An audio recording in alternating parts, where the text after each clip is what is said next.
UVs in a game. Okay, so let me explain something as far as education-wide to you. Here's youtube.com/cannedmushrooms. Okay. Right now I have two simultaneous programs going on. One, it's called texture rendering and lighting, and then fundamentals of gaming. Now we're starting to get into the key aspects of both. So there's a plugin that needs to be installed, and the plugin can be handled under fundamentals of gaming.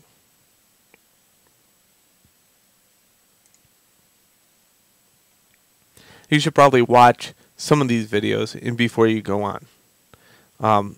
But mainly, the one you'll need the most is 0205 UDK. This will show you how to install the plugin that I'm about to use.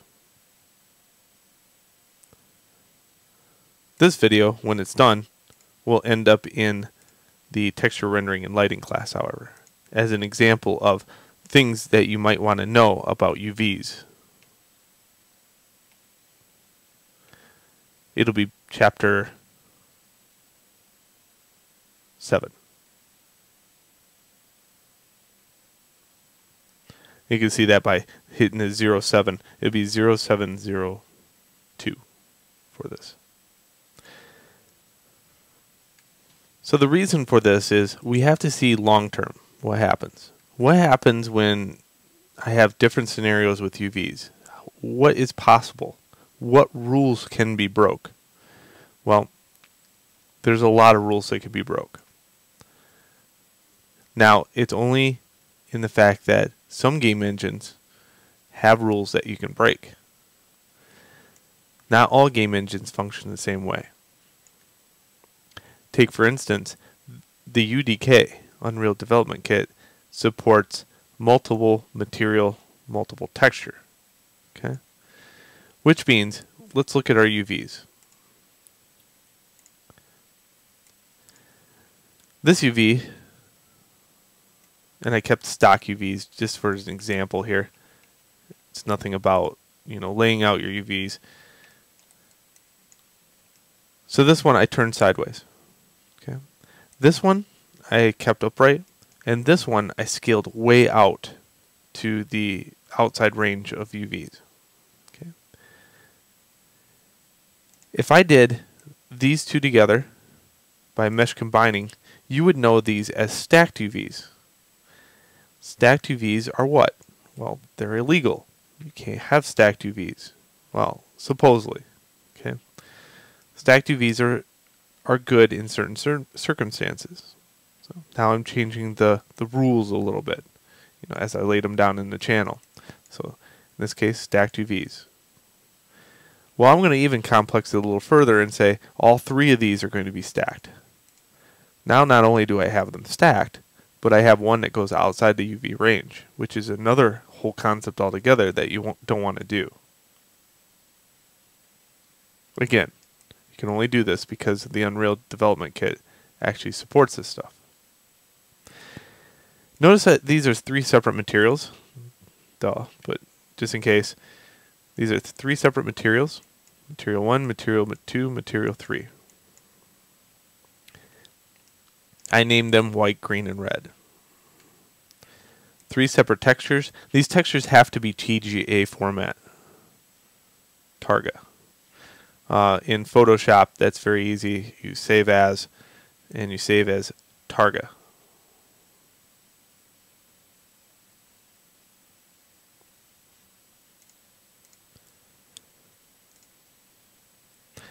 Alright, let's export this into the game. Again, if you need to know how to install this plugin for Maya, it's contained within the Fundamentals to Gaming class under 0205. I'll type in Axe Mesh down below. Keep all these, export, and I'm going to export this into a folder on my desktop. This folder contains the three textures.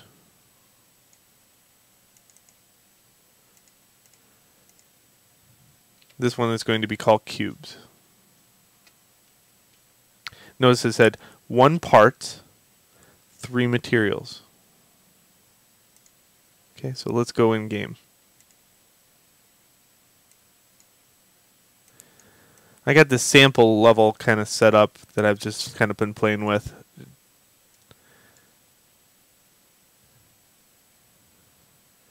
And I don't really want to put this within my set, so I'm going to, inside the UDK, as an example, I'm just going to make a new material and call it temp under temp. That way I can get rid of this package later on.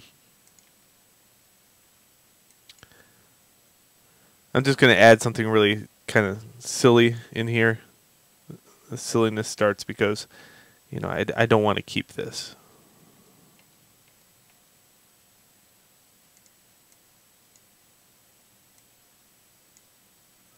Okay, so that's the silliness. I'm going to close this out.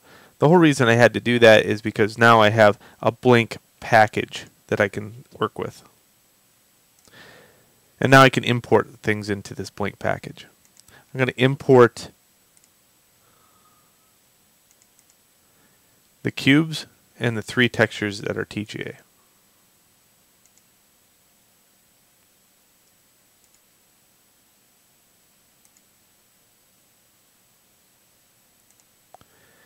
For each texture, I'm going to have to make it a material, because you can't just put textures on materials or textures on objects. You have to have a material. So in this case, I'm going to right click on each texture and create a new material. I'm just going to keep this the same.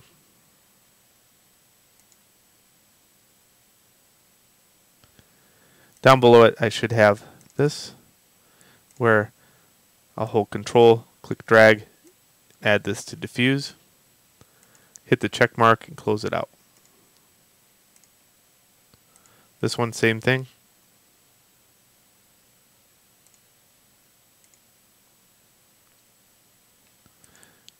Double click on the material, Control, click, drag, add it to diffuse. And one last one.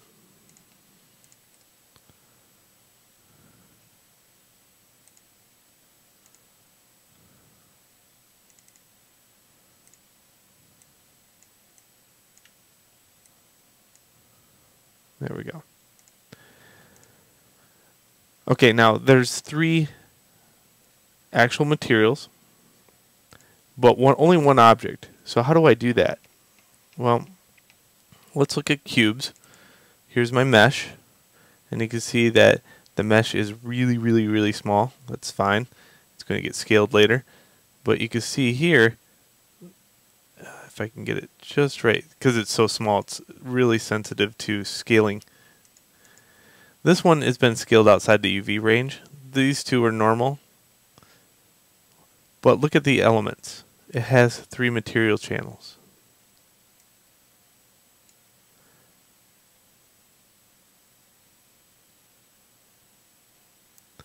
So material 1 is just going to be plugged into here.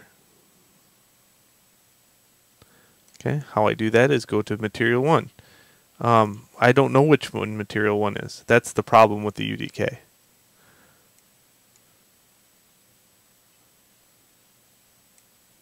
So which one was it back in Maya?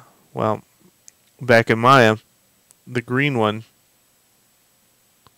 okay, was the one with the little tiny squares. Again, no correlation. I have no idea which one that is. So what I'm going to do is just mount it into the first one, and I get lucky. Why? I have no idea. Okay, so there's the one that's been scaled outside the UV range, but you can see that it looks okay here. And it mounted in the place where it needed to go, even though it was overlapping. Same with this one. Let's go red. Again, I have no idea which one this is. I'm just going to plug it into this one. Oops. It's got to be the material.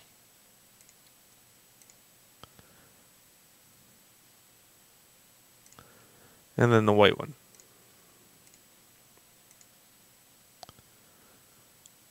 Stacked UVs.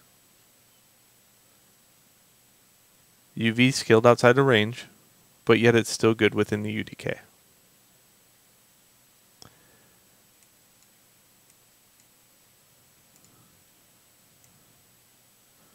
What I'm going to do is add this into the game.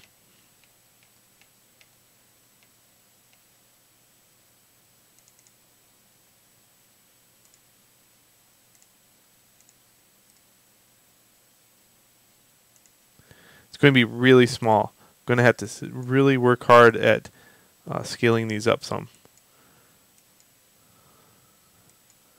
I did not take scale into consideration, just for an example.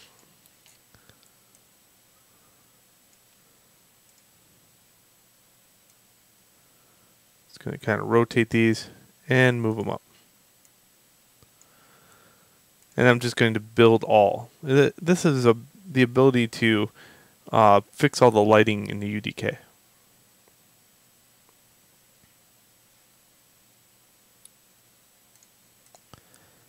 And play in editor. Let's go over to this object, and there it is. Let's hop on over there. So you can see this one's got some really good detail on it. This one, you're starting to see detail. It's starting to crumble up a little bit.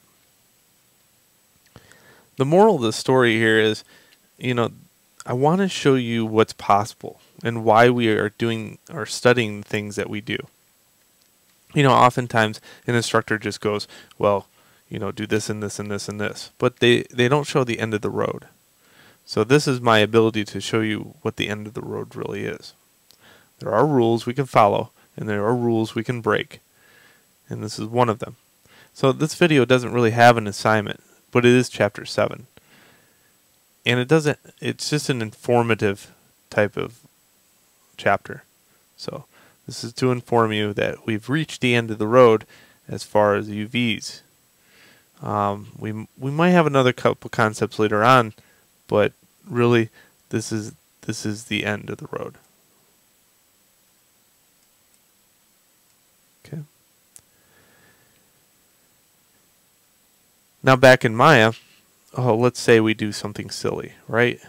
How about something silly like, how about we bake these? Could we do that? Could we bake objects together?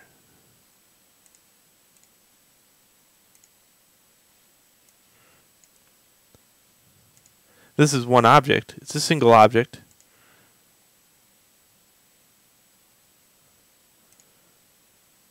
If I went light in color, and I set this to an actual project, just very quickly.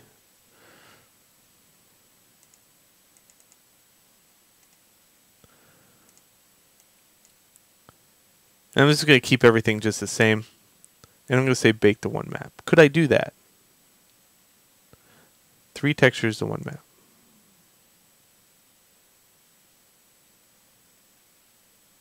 The answer is no. You can't do that. So the rules only are good when you go outside of Maya now. So that's why I'm trying to stress is how complex this really is. There's so much to learn here. Absolutely so much to learn. And the only relevancy is, practical application. So with this setup, I could never bake textures. Would I need to bake textures? And would it be important to? No. In the UDK, this has a built-in thing called light mass, which will actually bake all the textures in there for you. Only if you go to the UDK, though. Alright, so that was my informative chapter on UVs, porting over to a game engine example. Hopefully it gets you a little bit interested in the fundamentals to gaming course too.